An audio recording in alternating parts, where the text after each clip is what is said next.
പഹൽഗാം ഭീകരാക്രമണത്തിന് തിരിച്ചടിയായുള്ള ഇന്ത്യയുടെ operation Sindoor surgical സ്ട്രൈക്കിനെ സ്വാഗതം ചെയ്ത പ്രതിപക്ഷം നമ്മുടെ സൈന്യത്തെക്കുറിച്ചോർത്ത് അഭിമാനമെന്നും ജയ് ഹിന്ദ് എന്നും പ്രതിപക്ഷ നേതാവ് രാഹുൽ ഗാന്ധി എക്സിൽ കുറിച്ചു.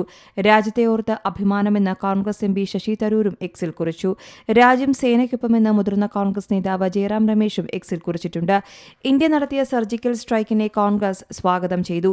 സൈന്യത്തിന് നിരുപാധിക പിന്തുണയെന്ന് കോൺഗ്രസ് അധ്യക്ഷൻ മല്ലികാർജ്ജുൻ ഖാർഗെ എക്സിൽ കുറിച്ചു. തീവ്രവാദത്തിനുള്ള ശക്തമായ മറുപടിയാണെന്നും എല്ലാവരും ഒറ്റക്കെട്ടായി നിൽക്കേണ്ട സമയമാണിതെന്നും ജയറാം രമേശ് പറഞ്ഞു. പഹൽഗാം ഭീകരാക്രമണത്തിന് തക്കതായി മറുപടി നൽകുന്നതിൽ കേന്ദ്ര സർക്കാരിന് കോൺഗ്രസ് നേരത്തെ തന്നെ പിന്തുണ നൽകിയിരുന്നുവെന്നും സൈന്യത്തിനൊപ്പം ശക്തമായ കോൺഗ്രസ് നിലകൊള്ളുകയാണെന്നും പാകിസ്ഥാനിലെയും പാക് അധീന കശ്മീരിലെയും തീവ്രവാദം അവസാനിപ്പിക്കാനുള്ള ഇന്ത്യയുടെ നയമായി ഈ നീക്കം മാറണമെന്നും ജയറാം രമേശ് പറഞ്ഞു. ജയ് ഹിന്ദ് എന്ന് പറഞ്ഞുകൊണ്ടാണ് ശശി തരൂർ ഓപ്പറേഷൻ സിന്ദൂർ സർജിക്കൽ സ്ട്രൈക്കിനെ സ്വാഗതം ചെയ്തുകൊണ്ട് എക്സിൽ കുറിച്ചത്. ഇന്ത്യയുടെ ധീരതയുടെ വിജയമെന്ന് അഖിലേഷ് യാദവ് പറഞ്ഞു. പാക് ഭീകരതയുടെ വേരറുക്കണമെന്ന് അസദുദ്ദീൻ ഒവൈസിയും പറഞ്ഞു.